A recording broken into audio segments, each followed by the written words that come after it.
Hai Sobat Cilik, dengan Bu Tata, sahabat yang menemani kamu sebelum tidur. Untuk sahabat cilik, jika ada permintaan mendengar dongeng lainnya, silahkan tulis judul dongeng di kolom komentar ya. Dan jangan lupa klik tombol like, share, dan subscribe ya. Selamat mendengarkan. Legenda Rakyat Timun Mas. Mbok Sirni namanya. Ia seorang janda yang menginginkan seorang anak agar dapat membantunya bekerja. Suatu hari, ia didatangi oleh raksasa yang ingin memberi seorang anak dengan syarat apabila anak itu berusia 6 tahun harus diserahkan ke raksasa itu untuk disantap. Mbok Sirni pun setuju. Raksasa memberinya biji mentimun agar ditanam dan dirawat. Setelah 2 minggu, di antara buah ketimun yang ditanamnya ada satu yang paling besar dan berkilau seperti emas.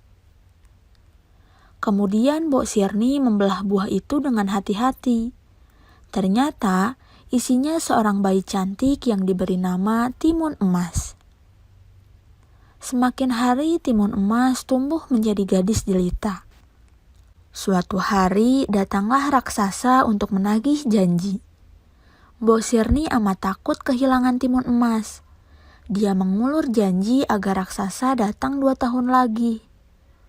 Karena semakin dewasa, semakin enak untuk disantap, raksasa pun setuju.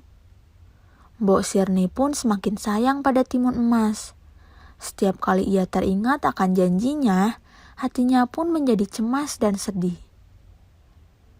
Suatu malam, Mbok Sirni bermimpi.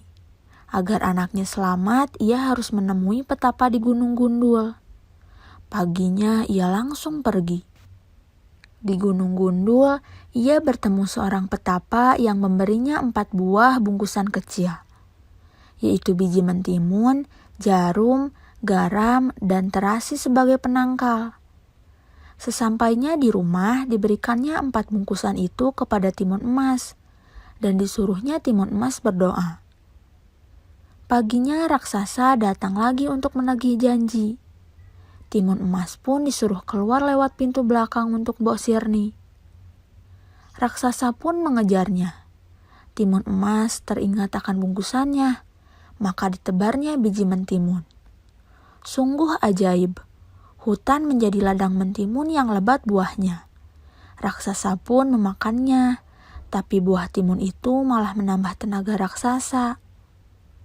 Lalu Timun Emas menaburkan jarum.